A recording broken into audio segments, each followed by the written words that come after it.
देखी करहि सब दंड प्रणामा, कहि जय जानकी जीवन रामा।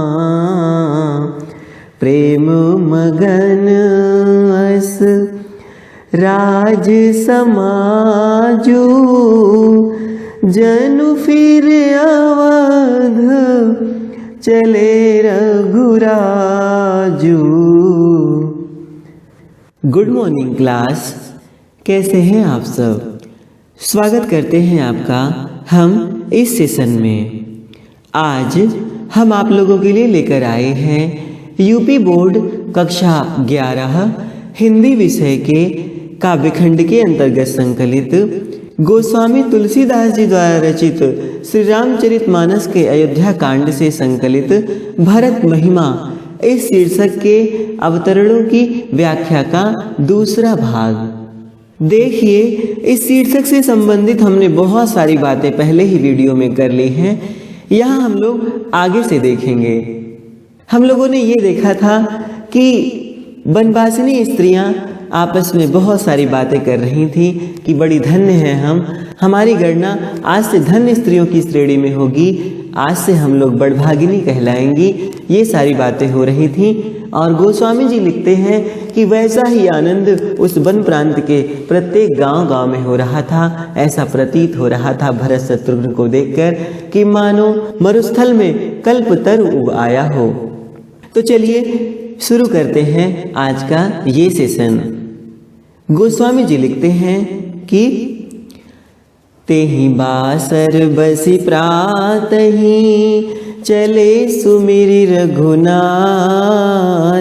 राम दरस की लालसा, भरत सरिस सब साथ। मंगल सगुन होई सब काहू, फर कहीं सुखद विलोचन बाहु। भरतहि सहित समाज उछाहू, मिली है राम मिटहि दुख दाहू। बहुत ही सुंदर लिखते हैं गोस्वामी जी। तेहि बासर, बासर बोलते हैं दिन को, बस यानी बस कर। तो उस दिन वहीं बस कर यानी उस दिन उसी वन प्रांत में रहकर, प्रातः ही यानी अगली सुबह ही चले सुमिर रघुनाथ। प्रातः काल ही श्री रघुनाथ जी का स्मरण करके सब लोग चल पड़े हैं। और राम दरस की लालसा, भरत सरिस सब साथ। भरत सरिस यानी भरत के जैसे ही, जैसे भरत को राम के दर्शन की लालसा लगी हुई है, वैसे ही साथ के सभी लोगों को भरत जी के ही समान श्री राम जी के दर्शन की लालसा लगी हुई है। श्री राम जी के दर्शन की लालसा है कि कब उनके दर्शन हो जाए, ऐसा। और गोस्वामी जी आगे लिखते हैं मंगल सगुन हो ही सब काहू। गोस्वामी जी कहते हैं कि सबको, जो लोग हैं सबको मंगल सूचक सगुन हो रहे हैं, यानी राम जी से मिलने जाने वाले अयोध्या के समस्त वासियों को मंगल सूचक सगुन हो रहे हैं। और क्या क्या हो रहा है? फरकहि सुखद विलोचन बाहु, सुख देने वाली उनकी आंखें और भुजाएं फड़क रही हैं। यानी आप सबने सुना होगा कि पुरुषों की दाहिनी और स्त्रियों की बाईं आंख और भुजाएं अगर फड़के तो शुभ माना जाता है। यानी पुरुषों की दाईं आंख और दाईं भुजा अगर फड़के यानी ऐसे बिना हिलाए ही जैसे लगे कि हिल रही हो भुजा, ऊपर की ओर जा रहा हो हाथ आंख, ऐसा, तो इसको फड़कना बोलते हैं। तो पुरुषों के लिए ये शुभ माना जाता है और स्त्रियों के लिए बाएं हाथ और बाईं आंख का फड़कना। तो जो लोग जा रहे थे राम जी से मिलने, उनके सबके साथ ऐसा हो रहा था। किसी पुरुष की दाईं आंख फड़क रही थी, किसी पुरुष का दायां हाथ फड़क रहा था, किसी स्त्री का बायां हाथ फड़क रहा था। यानी मंगल सूचक शगुन हो रहे थे। ये सारी बातें मंगल की सूचना देती हैं, यानी जिस कार्य के लिए जा रहे हैं लग रहा है वो सफल हो जाएगा, ऐसी सूचना मिलती है। तो फरकहि सुखद विलोचन बाहु, सुख देने वाले नेत्र, विलोचन यानी नेत्र, और बाहु यानी भुजाएं, और भुजाएं फड़क रही हैं। भरत ही सहित समाज उछाहु, उछाहु बोलते हैं उत्साह को।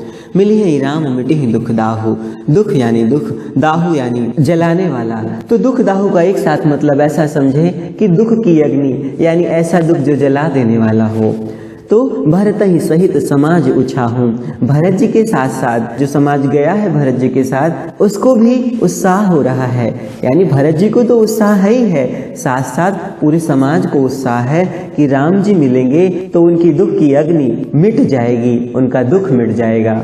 अर्थात भरत और समस्त अयोध्यावासी जनों का मन उत्साह से भरा हुआ है।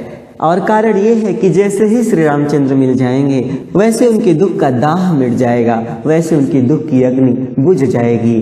कहने का मतलब है सब राम के वियोग में है, राम के वियोग से दुखी हैं, राम का दुख उन सबको जला रहा है। तो राम जी जब मिल जाएंगे तो सबके दुख का दाह मिट जाएगा, सबके दुख की अग्नि मिट जाएगी। ऐसा करत मनोरथ जस जिए जाके, जाहि स्नेह सुरा सब छाके, शिथिल अंग पग मग डगि डोलहि, बिहवल बचन प्रेम बस बोलहि। गोस्वामी जी लिखते हैं, करत मनोरथ जस जिए जाके, उन अयोध्या के लोगों के मन में जैसा भी आ रहा है वैसा ही वो मनोरथ कर रहा है। यानी जिसके हृदय में जैसा है वो वैसा ही मनोरथ कर रहा है, यानी जिसके मन में जैसा है। करत मनोरथ जस जिए जाके, जिए यानी हृदय मन, मनोरथ यानी मन की इच्छा। तो सब लोगों के हृदय में, सब लोगों के मन में जैसा है वैसे ही सब इच्छा कर रहे हैं। कहने का मतलब कोई सोच रहा है कि राम जी से मिलकर ऐसा कहेंगे, कोई सोच रहा है कि राम जी से मिलकर वैसा कहेंगे, कोई सोच रहा है उनके चरणों में गिर पड़ेंगे, कोई सोच रहा है कि उनको उलाहना देंगे, इत्यादि बातें। तो करत मनोरथ जस जिए जाके, जाहि स्नेह सुरा सब छाके। गोस्वामी जी कहते हैं कि ऐसा लग रहा है कि जैसे सब स्नेह रूपी मदिरा से मतवाले हुए चले जा रहे हैं। यानी राम का प्रेम इस तरह हुआ है कि जैसे कोई मदिरा का पान कर ले तो मतवाला होकर चलता है, तो वैसे सब लोग राम जी के प्रेम में मतवाले हुए चले जा रहे हैं। छाके यानी छक कर पीना, यानी पीकर मदमस्त हो जाना, ऐसा कह लीजिए, या पेट भर कर किसी चीज का पान कर लेना। तो ऐसा लग रहा है मानो सब लोगों ने छक कर श्री राम के प्रेम रूपी मदिरा का पान कर लिया है और उनके प्रेम में मतवाले हुए चले जा रहे हैं। और फिर क्या हो रहा है? शिथिल अंग पग मग डगि डोलहि। जैसे कोई मद्यपान कर लेता है तो उसके अंग शिथिल हो जाते हैं, शिथिल का मतलब ढीला, और वो चलता है तो रास्ते में डोल डोल के चलता है, हिल डुल कर चलता है। वैसे ही सब लोग राम जी के प्रेम में इतने मतवाले हो गए हैं कि उनके अंग शिथिल हो गए हैं, उनके अंग कमजोर हो गए हैं और चलते हुए रास्ते में उनके पैर डगमगा रहे हैं। पग मग डगि डोलहि,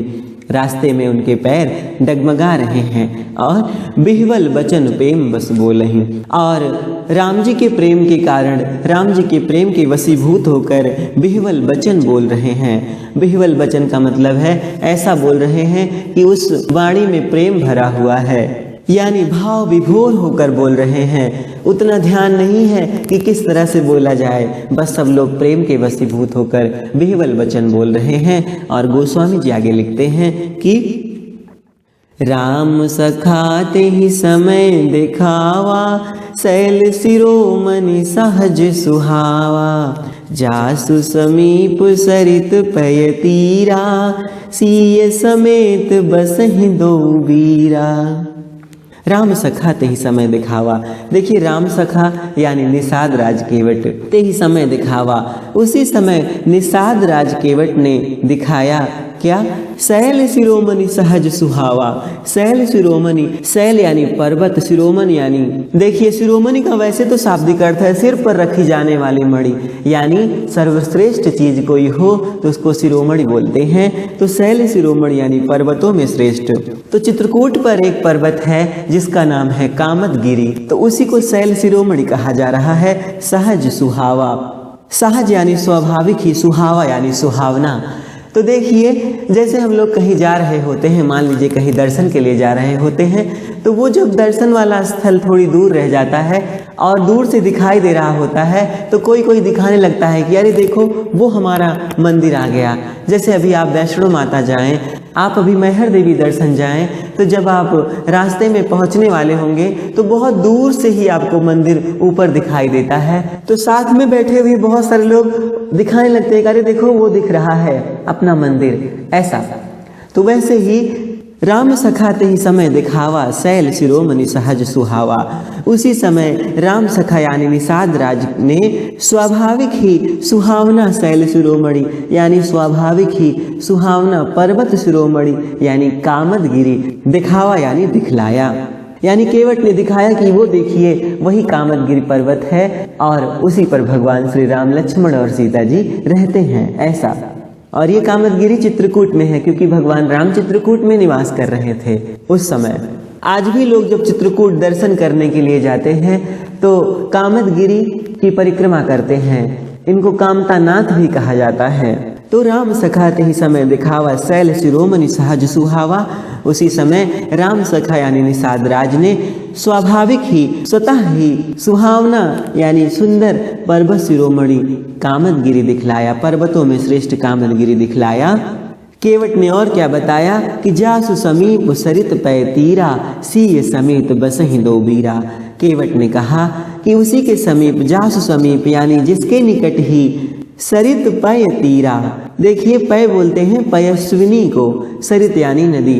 तो केवट ने, निषाद राज ने कहा कि जिसके निकट ही पयस्विनी नदी के तीर यानी तट पर सीय समेत बसहि दो बीरा, सीता जी के समेत, सीता जी के साथ में दोनों भाई, दोनों वीर निवास करते हैं, ऐसा।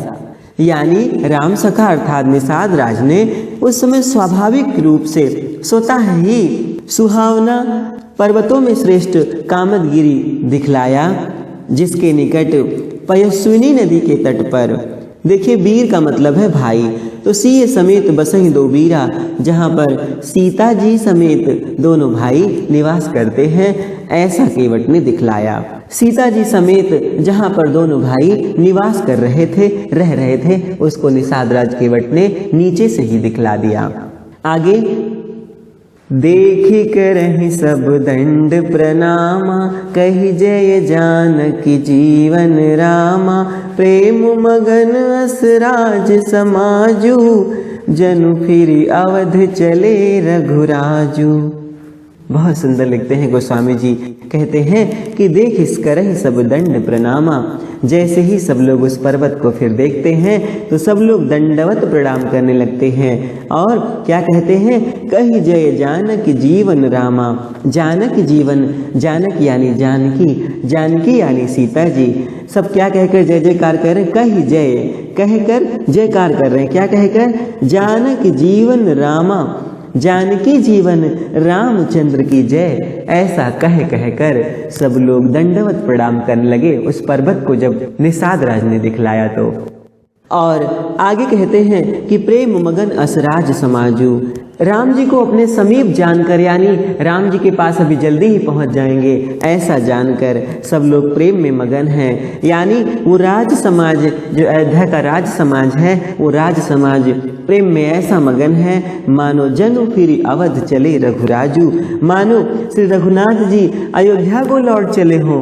यानी जितनी खुशी राम जी के अयोध्या लौट चलने में हो रही हो, वैसा ही जब इन लोगों ने देख लिया कि यहीं राम जी रहते हैं, वैसी ही खुशी, वैसी ही प्रसन्नता इन लोगों को प्राप्त हो रही है। देखिए बहुत सुंदर बात गोस्वामी जी लिख रहे हैं। कहने का मतलब है कि सब लोग ये जानकर कि श्री राम जी, लक्ष्मण जी और सीता जी अब हमारे समीप हैं, तो सब प्रेम में ऐसे मगन हो गए हैं मानो श्री रघुनाथ जी अयोध्या को लौट जाने वाले हों, अयोध्या को लौट चलने वाले हों, ऐसे खुश हो गए हैं, ऐसे प्रसन्न हो गए हैं सब लोग। देखिए भाषा तो अवधि है ही है, छंद इसमें भी दोहा और चौपाई है, और अनुप्रास उत्प्रेक्षा अलंकार तो अभी आपने देखा, जनु फिर अवध चले रघुराजू, और रस इसमें शांत है। आइए और आगे चलते हैं। गोस्वामी जी लिखते हैं, भरत प्रेम ते ही समय जस, तस कहि सकई न सेसु। कभी अगम जिमि ब्रह्म सुख, अहमम मलिन जनेसु। सकल स्नेह शिथिल रघुबर के, गए कोस दुई दिन कर ढर के। जल थल देखी बसे निसि बीते, कीन्ही गवन रघुनाथ पीरीते। गोस्वामी जी लिखते हैं कि भरत प्रेम ते ही समय जस, ते ही समय यानी उस समय जस यानी जैसा भरत का प्रेम था, यानी जैसा प्रेम भरत जी का उस समय था, तस कही सकई न शेषु, वैसा यानी उस प्रेम का वर्णन शेषनाग नहीं कर सकते। यानी शेषनाग को 1000 मुख वाला माना जाता है, तो 1000 मुख से शेषनाग उस प्रेम का वर्णन नहीं कर सकते। उस समय का प्रेम जब भरत जी देख लिए कि राम जी यहीं रहते हैं, तो उस समय का प्रेम गोस्वामी जी लिख रहे हैं कि भरत जी का उस समय का प्रेम, वैसा प्रेम शेषनाग भी वर्णन नहीं कर सकते। यानी श्री राम जी के प्रति भरत का जैसा प्रेम उस समय था, भरत प्रेम उते ही समय जस, जैसा प्रेम भरत का राम जी के प्रति उस समय था, उस प्रेम का वर्णन तस कही सकई न शेष, तस यानी उस तरह का प्रेम, उस प्रेम का वर्णन कही सकई न शेषु, शेषनाग भी नहीं कह सकते। यानी 1000 मुख वाले शेषनाग भी वर्णन नहीं कर सकते। तो गोस्वामी जी बहुत सुंदर आगे लिखते हैं कि कवि अगम जिमि ब्रह्म सुख, अहमम मलिन जनेषु।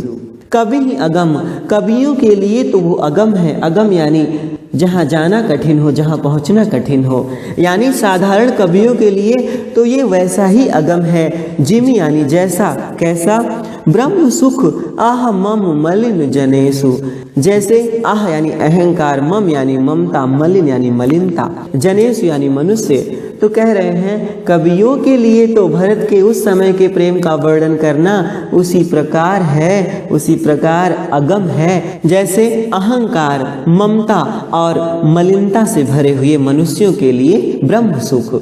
यानी जैसे अहंकारी मनुष्य को, ममता वाले मनुष्य को, मलिनता से भरे हुए मनुष्य को ब्रह्म सुख नहीं मिलता, उसी प्रकार कवियों के द्वारा भरत के उस समय के प्रेम का वर्णन नहीं किया जा सकता।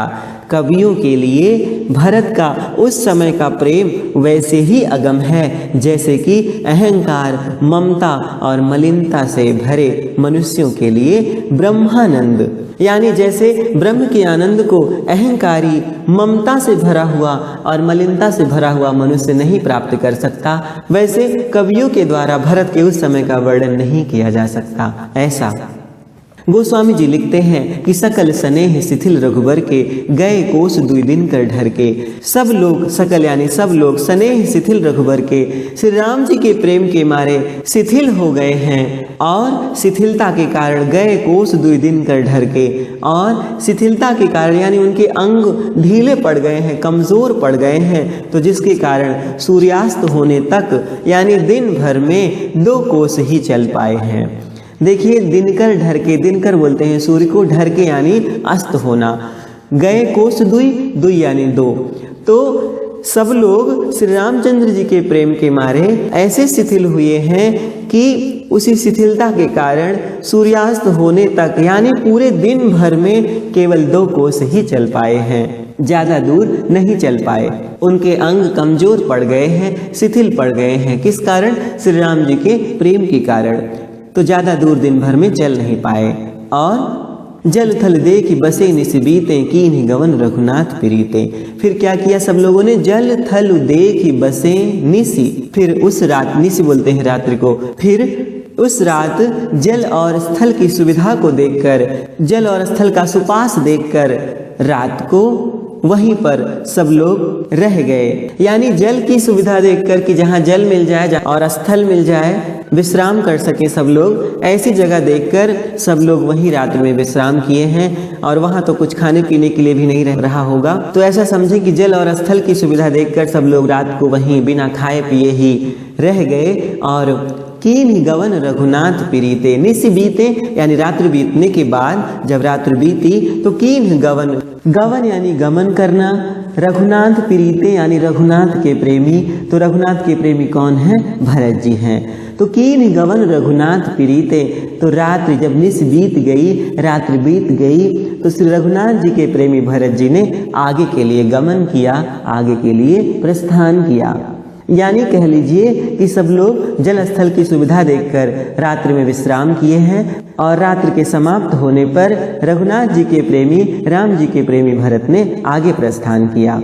और आगे गोस्वामी जी लिखते हैं, उहाँ राम रजनी अवशेषा, जागे सिय सपन अस देखा, सहित समाज भरत जनु आए, नाथ वियोग ताप तन ताए।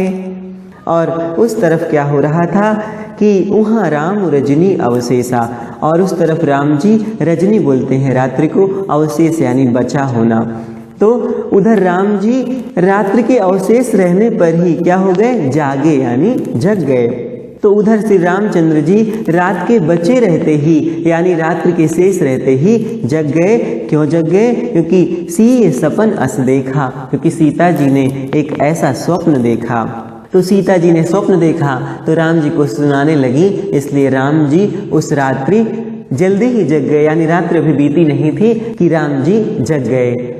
सीता जी ने देखा क्या है कि सहित समाज भरत जनु आए, नाथ वियोग ताप तंताए। सीता जी ने कहना शुरू किया कि हे स्वामी, सहित समाज भरत जनु आए। सीता जी राम जी से कह रही हैं कि मानो समाज के समेत यानी पूरे समाज के साथ भरत जी यहाँ आए हुए हैं। जन यानी लोग। तो सीता जी कह रही हैं कि हे स्वामी, मानो समाज के सहित भरत जी यहाँ आए हैं और नाथ वियोग, नाथ वियोग यानी आपके वियोग में, सीता जी के नाथ हैं राम जी। तो सीता जी कह रही नाथ वियोग, हे स्वामी आपके वियोग में ताप तंताए, उनके शरीर अग्नि से जल रहे हैं, उनके शरीर अग्नि से तपित हो रहे हैं, ताप तनताए। तो सीता जी कह रही हैं कि हे स्वामी, मैंने सपने में देखा कि भरत संपूर्ण समाज के साथ आपके पास आए हैं, उनका शरीर आपके वियोग में, उनका शरीर श्री राम के वियोग की अग्नि में जल रहा है। श्री राम की वियोग की अग्नि से वो संतप्त हैं। ताए यानी संतप्त। यानी सीता जी ने कहा कि हे स्वामी, ऐसा मैंने देखा कि समाज के समेत भरत जी यहाँ आए हैं और आपके वियोग की अग्नि से, प्रभु के वियोग की अग्नि से उनका शरीर संतप्त है, आपकी वियोग की अग्नि से उनका शरीर तप रहा है, ऐसा मैंने देखा। और सीता जी आगे कहती हैं, सकल मलिन मन दीन दुखारी, देखी सासुआन अनुहारी। सुन सिय सपन भरे जल लोचन, भय सोच बस सोच विमोचन। गोस्वामी जी बहुत सुंदर बात लिखते हैं कि सीता जी कह रही हैं कि वो जो समाज के लोग जो भरत के समेत यहाँ आए हैं, वो ऐसा लग रहा है जैसे सभी लोग मलिन मन हैं, वो ऐसा लग रहा है जैसे उदास मन वाले हैं, दीन हैं, दुखी हैं। सकल मलिन मन दीन दुखारी। मलिन मन यानी सभी लोग मन में उदासी लिए हैं, उनका मन उदास है, वो दीनों के समान लग रहे हैं, दुखियों के समान लग रहे हैं। और इतना ही नहीं, सीता जी कहती हैं कि देखी सासु आन अनुहारी।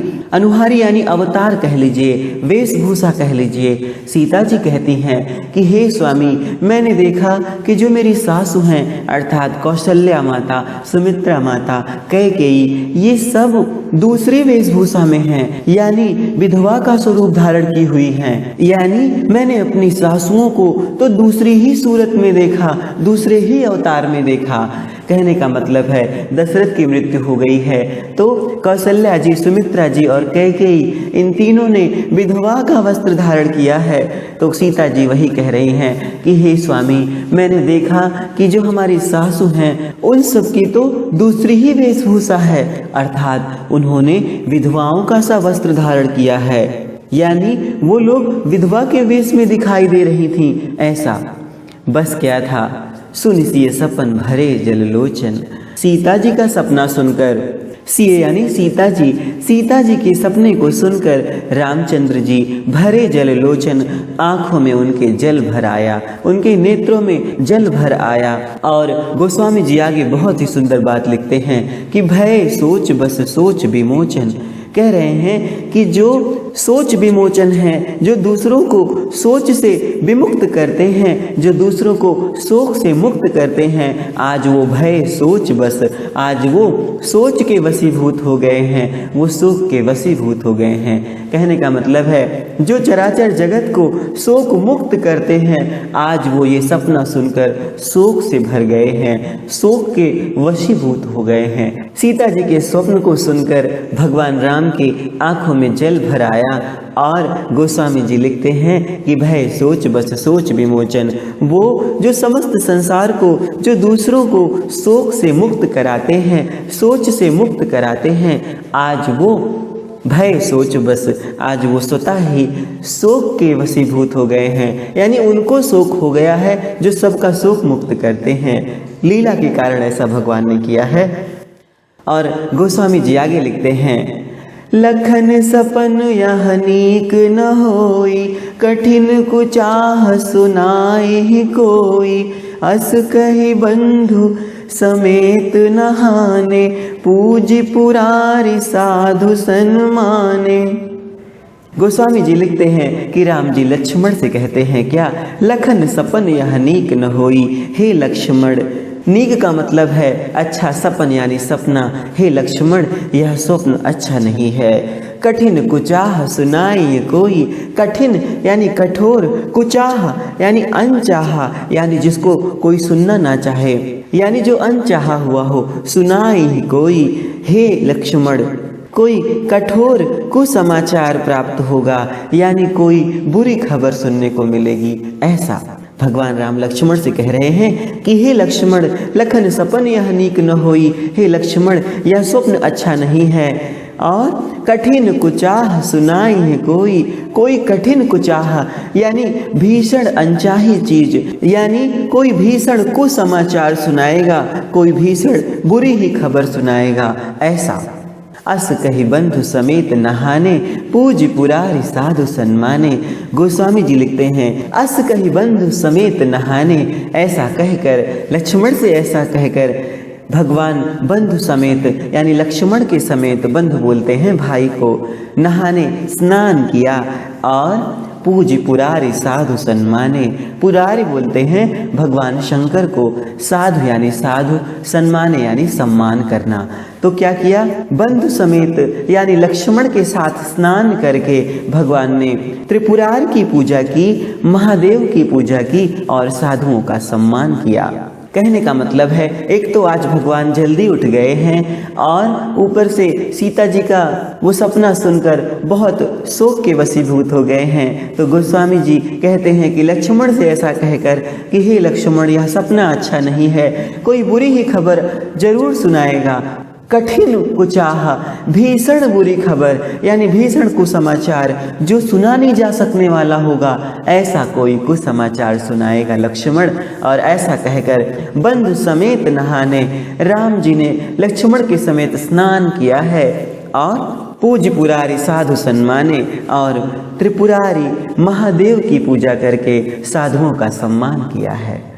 आगे एक बहुत ही सुंदर छंद है, हरिगीतिका छंद है, बहुत ही सुंदर गोस्वामी जी लिखते हैं, सन्मानी सुर मुनि बंदी बैठे, उत्तर दिशि देखत भये, नभ धूरी खग मृग घूरी भागे, विकल प्रभु आश्रम गए, तुलसी उठे अवलोकी कारण, काह चित सचकित रहे, सब समाचार की रात को लन्ही, आई तेहि अवसर कहे, सब समाचार की रात को लन्ही, आई तेहि अवसर कहे। गोस्वामी जी लिखते हैं, सन्मानी सुर मुनि बंदी बैठे। सन्मानी सुर बोलते हैं देवता को सम्मान यानी सम्मान करके, देवताओं का सम्मान करके यानी देवताओं की पूजा करके, मुनि बंदी और मुनियों की वंदना करके बैठे यानी भगवान राम बैठ गए। और उत्तर दिशि देखत भय, और उत्तर दिशा की ओर देखने लगे, यानी भगवान स्नान इत्यादि करके अपने इष्ट देव भगवान महादेव की त्रिपुरार की पूजा करके साधुओं का सम्मान किया, देवताओं का सम्मान किया। सन्मान सुर देवताओं का सम्मान किया यानी देवताओं का पूजन किया। और मुनि बंदी और मुनियों की वंदना करके बैठे, श्री रामचंद्र जी बैठ गए और उत्तर दिशा देखत भये, और भगवान उत्तर दिशा की ओर देखने लगे, यानी ऐसे बैठे कि उत्तर दिशा की ओर उनका मुख था। ऐसा वैसे ही क्या हुआ, नभधूरी खग मृग भूरी भागे। गोस्वामी जी लिखते हैं कि नभधूरी पूरा आकाश धूल से भर रहा था, ऐसा देखा, यानी पूरा आकाश धूल से भर गया। अभी राम जी उत्तर दिशा की ओर मुख करके बैठे हैं और देखा कि अचानक से पूरा आसमान धूल से भर गया। खग मृग भूरी भागे विकल, विकल यानी व्याकुल, खग यानी पक्षी, मृग यानी मृग, यहाँ मृग का मतलब है पशु, भूर यानी बहुत, भागे यानी भागने लगे। तो भगवान ने क्या देखा कि नभ धूरी आसमान धूल से भर गया और बहुत से पशु पक्षी विकल यानी व्याकुल होकर, खग मृग भूरी भागे विकल, व्याकुल होकर बहुत से पशु पक्षी भागे। कहाँ? प्रभु आश्रम गए, भगवान की आश्रम की ओर भागने लगे, यानी भगवान की प्रभु के आश्रम की ओर आने लगे। ऐसा रामचंद्र जी ने देखा, यानी रामचंद्र जी उत्तर दिशा की ओर मुख करके बैठे हैं और देखा कि आसमान धूल से भर गया और बहुत से पशु पक्षी व्याकुल होकर भगवान के आश्रम की ओर बढ़ते आ रहे हैं। बहुत से पशु पक्षी भगवान की आश्रम की ओर भागते हुए चले आ रहे हैं। ऐसा देखा तो तुलसी उठे अवलोकि कारनु, काह चित सचकित रहे।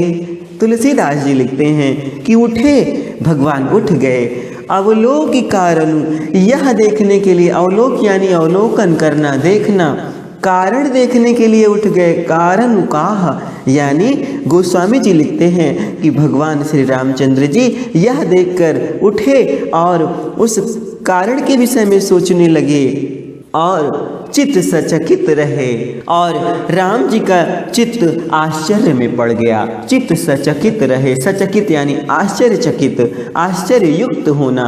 तो गोस्वामी जी लिखते हैं तुलसीदास जी कहते हैं कि उठे अवलोकि कारण काहा, भगवान उठ गए यह जानने के लिए कि इसका आखिर कारण क्या है कि आसमान धूल से भर रहा है।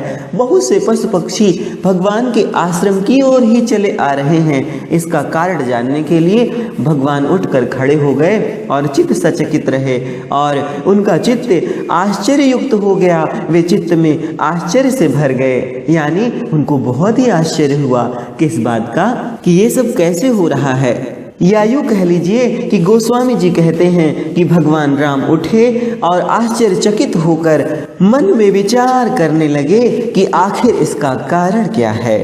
ऐसा तो सब समाचार की रात कोलहनी आए ते ही अवसर कहे। सब समाचार यानी सारा समाचार, किरात बोलते हैं भीलों को, कोल यानी कोल, तो कोल और भील वहाँ वन प्रदेश की जातियाँ थीं। तो किरातों और कोलों ने यानी कोलों और भीलों ने आते ही अवसर कहे, सारा समाचार आकर उस समय बताया। यानी भगवान आश्चर्यचकित होकर जब ये सोचने लगे कि इसका क्या कारण है, उसी समय किरात और कोलों ने श्री राम जी को आकर पूरा समाचार सुना दिया कि भरत जी आ रहे हैं, उनके साथ अयोध्या के लोग आ रहे हैं। गोस्वामी जी आगे लिखते हैं, देखिए सोरठा है ये छंद अगला वाला। सुनत सुमंगल बैन मन प्रमोद तन पुलक भर, शरद सरोरुह नयन तुलसी भरे स्नेह जल।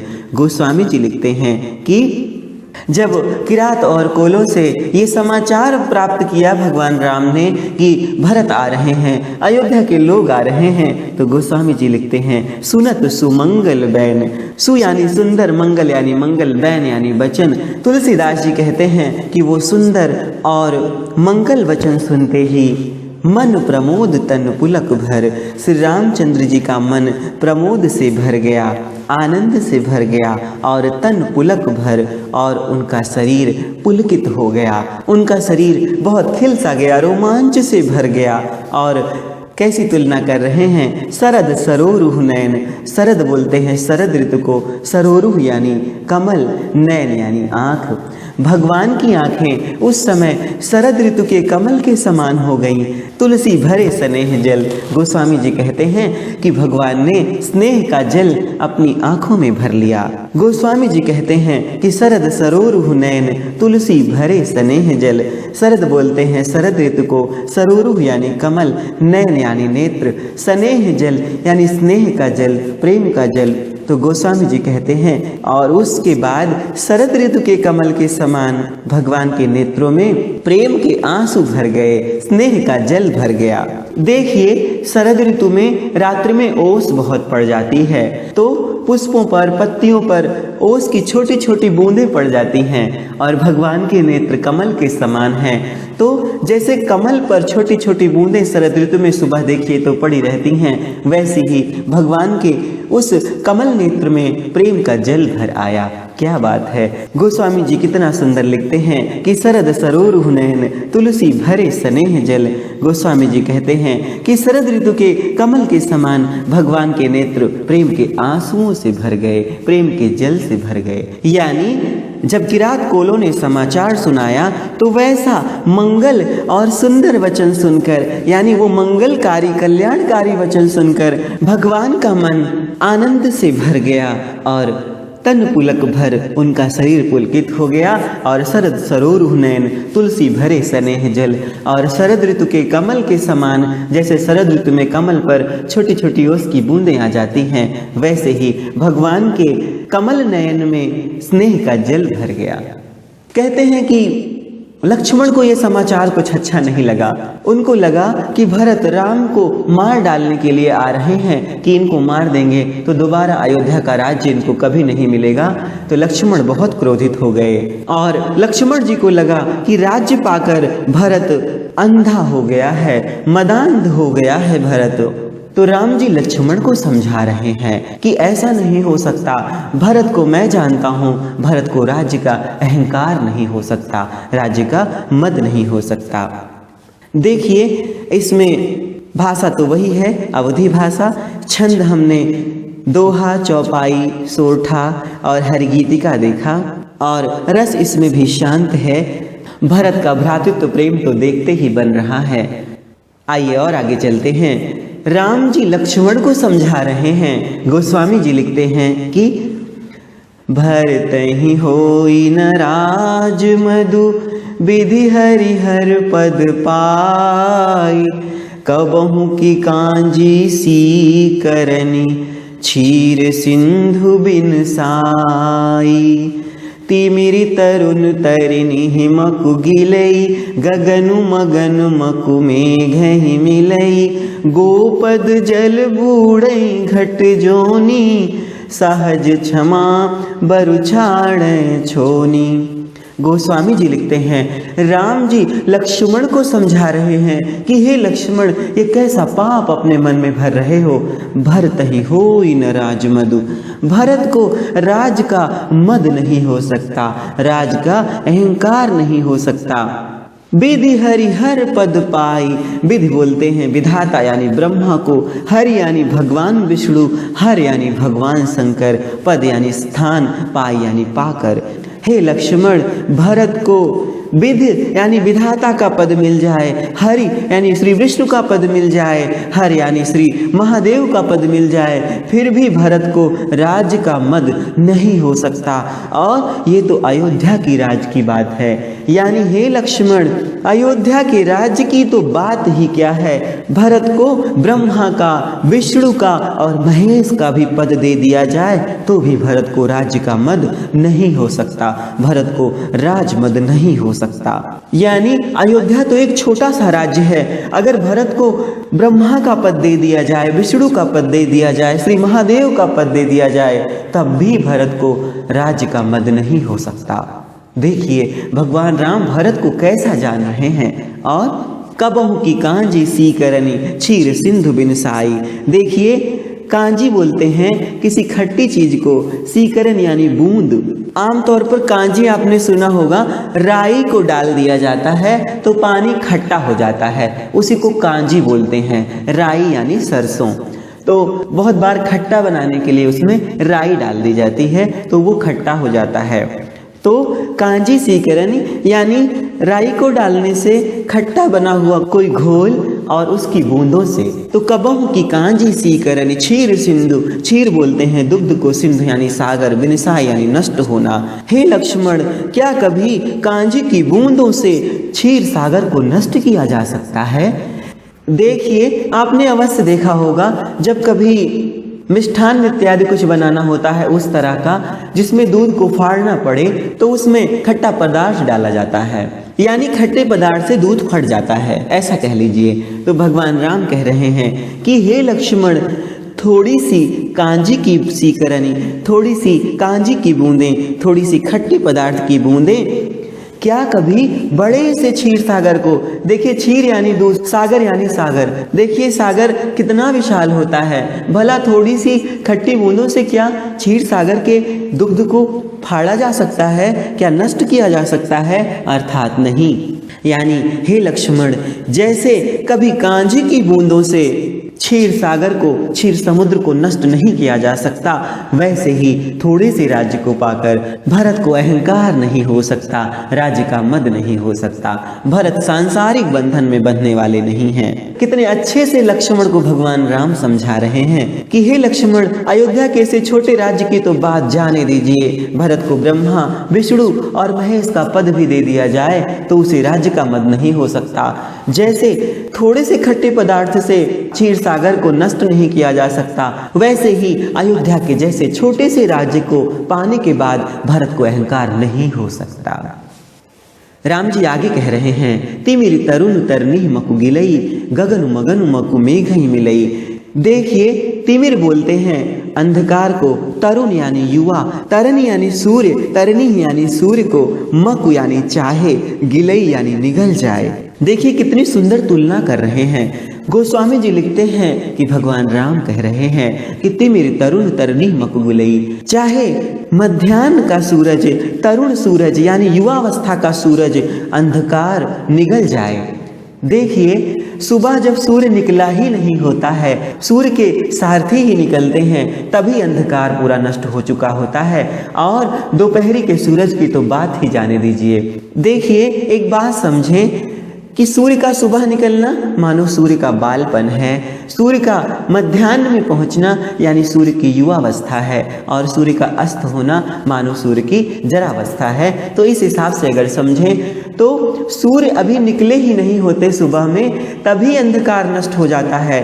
तो युवावस्था यानी मध्याह्न के सूर्य की तो बात ही जाने दीजिए। जब बाल सूर्य के आगे अंधकार नहीं टिक पा रहा है, तो भला युवावस्था के सूर्य के आगे अंधकार क्या टिकेगा। लेकिन कह रहे हैं कि हे लक्ष्मण, चाहे ऐसा संभव हो जाए, कैसा कि युवावस्था के सूर्य को, तरुण सूर्य को अंधकार निगल जाए, यानी अंधकार को यद्यपि सूर्य निगल जाता है, लेकिन चाहे ऐसा हो जाए कि अंधकार युवावस्था के सूर्य को, तरुण सूर्य को निगल जाए।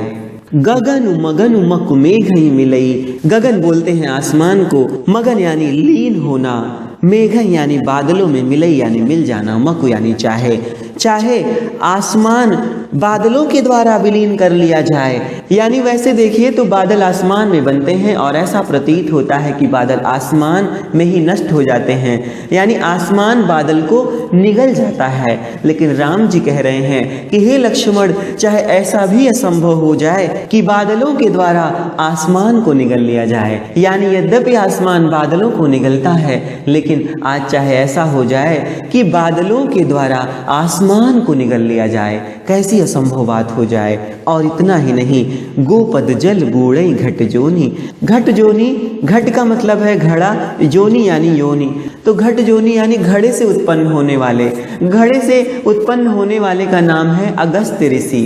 एक बार अगस्त ऋषि समुद्र को पी गए थे क्रोध के कारण, तो गोपद यानी गाय के चरण, जल यानी गाय के चरण के जल, यानी गो के खुर जितने जल में बूढ़ई घट जोनी, चाहे अगस्त ऋषि डूब जाएं। गोपद जल बूढ़ई घट जोनी, घट जोनी यानी अगस्त ऋषि, गोपद जल यानी गाय अपना पैर रख दे तो जितना स्थान बने उसमें जल भर दिया जाए, और उस जल में वो अगस्त ऋषि डूब जाएं जिन्होंने पूरे समुद्र को ही सोख लिया था, ऐसा असंभव हो जाए। यानी चाहे गो के खुर के जितने जल में अगस्त ऋषि डूब जाएं, यानी असंभव है। जो अगस्त ऋषि समुद्र को सोख गए थे, भला वो गाय के खुर जितने जल में डूब सकते हैं क्या? अर्थात नहीं। लेकिन ऐसा भी अगर हो जाए, और सहज क्षमा बरु छाड़े छोनी, हे लक्ष्मण, सहज यानी स्वाभाविक ही क्षमा यानी क्षमा करने की आदत, छोनी यानी धरती, बरु यानी चाहे, छाड़े यानी छोड़ देना। चाहे धरती अपनी स्वाभाविक क्षमा की आदत को छोड़ दे, यानी धरती बड़ी सहनशील है, इस पे हम लोग कितना कुछ करते रहते हैं फिर भी ये कभी दंडित नहीं करती, तो धरती बहुत सहनशील है, धरती को क्षमा का प्रतीक माना जाता है। राम जी कह रहे हैं, हे लक्ष्मण, धरती चाहे सहज ही क्षमा करने की आदत को छोड़ दे, क्षमा करने के स्वभाव को छोड़ दे, यानी पृथ्वी जो बहुत ही सहनशील है, ये अपनी स्वाभाविक जो इसकी क्षमा की आदत है उसे छोड़ दे। और आगे, मसक फूक मकुमेरु उड़ाई, होई न नृप मधु भर तहि भाई, लखन तुम्हार सपथ पितु आना, सुचि सुबंधु नहीं भरत समाना। भगवान कह रहे हैं कि मसक फूंक मकु मेरु उड़ाई, मक यानी चाहे, मेरु यानी मेरु पर्वत, सुमेरु पर्वत जो बहुत ही ऊंचा है, मसक यानी मच्छर। हे लक्ष्मण, मच्छर के फूंकने से चाहे सुमेरु पर्वत उड़ जाए। सोचिए, सुमेरु पर्वत जो इतना बड़ा है उसको हिलाया ही नहीं जा सकता, बड़े बलशाली लोग भी नहीं हिला सकते, वो मच्छर की फूंक मारने से चाहे उड़ जाए, यानी ऐसा संभव हो जाए, फिर भी होई न नृप मद भर तहि भाई। हे लक्ष्मण, भरत को नृप का मद नहीं हो सकता, भरत को राजा बनने का अहंकार नहीं हो सकता। यानी इतना सब जो ऊपर गिनाया भगवान ने, ये सब हो जाए, ये सब असंभव हो जाए, यहाँ तक कि मच्छर के फूंकने से सुमेरु पर्वत उड़ जाए, परंतु हे भाई, परंतु हे लक्ष्मण, भरत को राजमद कभी नहीं हो सकता। यानी दुनिया में सारे असंभव संभव हो सकते हैं, परंतु भरत को राज्य का मद नहीं हो सकता लक्ष्मण। और लखन तुम्हार शपथ पितुआना, हे लक्ष्मण, तुम्हार शपथ, मुझे तुम्हारी शपथ, और पितुआना, और पिता की शपथ, यानी पिता की सौगंध। देखिए, शपथ का मतलब भी सौगंध यानी कसम कह लीजिए, आना यानी आन यानी इसका भी मतलब शपथ। हे लक्ष्मण, मुझे तुम्हारी शपथ है और पिताजी की सौगंध खाता हूँ मैं, सुचि सुबंध नहीं भरत समाना। हे लक्ष्मण, सुचि बोलते हैं पवित्र को, सुबंध यानी अच्छा भाई, उत्तम भाई। हे लक्ष्मण, भरत के समान पवित्र और उत्तम भाई संसार में नहीं है।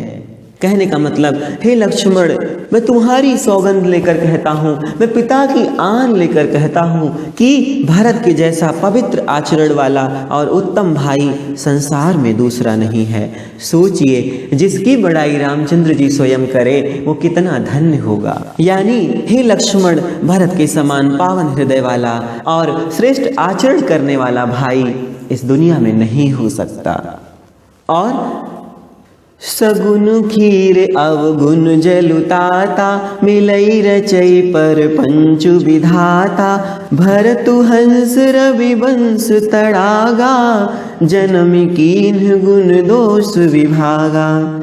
गोस्वामी जी लिखते हैं, राम जी कह रहे हैं कि सगुन खीर अवगुण जल ताता।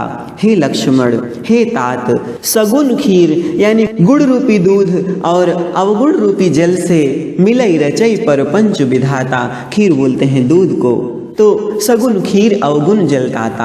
हे लक्ष्मण, दो चीजों को मिलाकर यानी सगुण रूपी दूध और अवगुण रूपी जल को मिलाकर रचई प्रपंच विधाता। हे लक्ष्मण, विधाता इस प्रपंच की रचना करते हैं, इस संसार की रचना करते हैं। ये जो मिथ्या संसार दिख रहा है इसको विधाता गुण और अवगुण दोनों को मिलाकर करते हैं। यानी गुण रूपी दूध और अवगुण रूपी जल को मिलाकर ब्रह्मा विधाता इस प्रपंच को, इस जगत को रचते हैं। और भरत हंस रविवंश तड़ागा, जन्म कीन गुण दोष विभागा। राम जी कहते हैं, और भरत क्या है? भरत हंस हैं। देखिए, दूध और पानी को मिलाकर रख दीजिए तो हंस को एक कला आती है कि दूध पी जाएगा, पानी छोड़ देगा। यानी नीर क्षीर के विवेक में, यानी दूध और पानी को अलग करने में हंस को कुछ नहीं करना पड़ता। उसको आप दे दीजिए, वो पानी छोड़ देगा, दूध पी जाएगा। ऐसा तो भरत हंस, हे लक्ष्मण, भरत हंस हैं रविवंश के लिए। यानी जो हम सूर्यवंशी हैं, हमारे सूर्यवंश में भरत हंस रविवंश तड़ागा। रविवंश तड़ागा यानी रवि बोलते हैं सूर्य को, वंश यानी वंश। भगवान राम के वंश को सूर्यवंश कहा जाता है।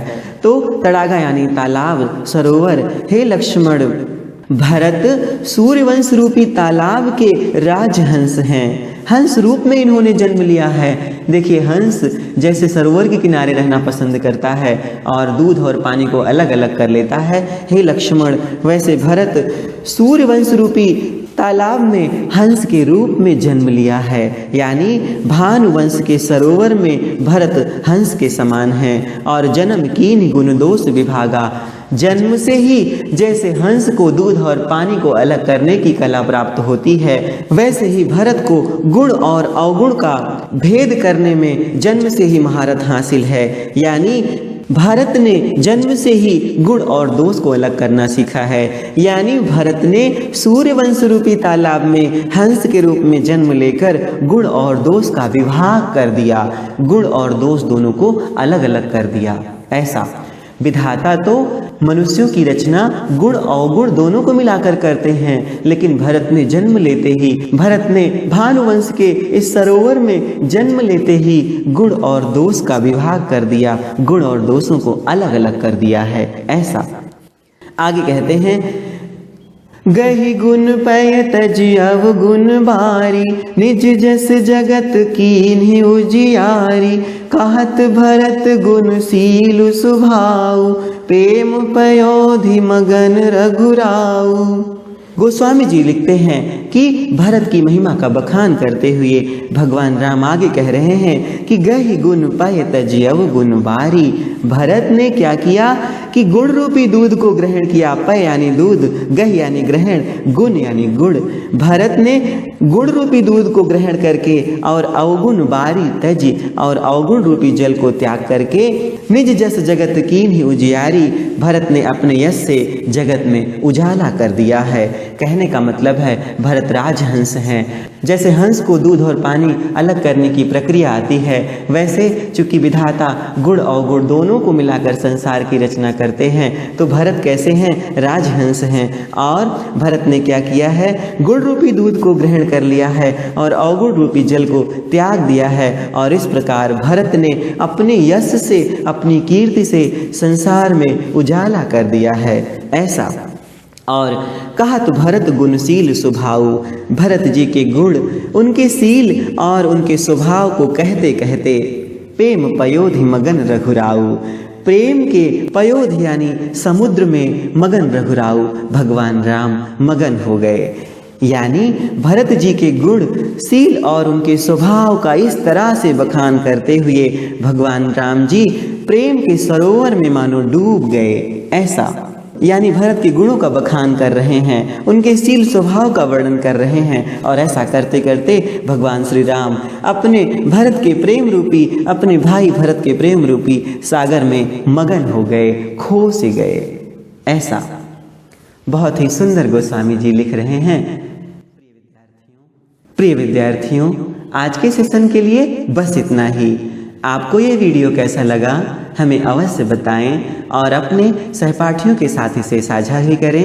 अब आपसे विदा लेकर चलते हैं, मिलते हैं भरत महिमा के अगले भाग को लेकर अगले वीडियो में। धन्यवाद।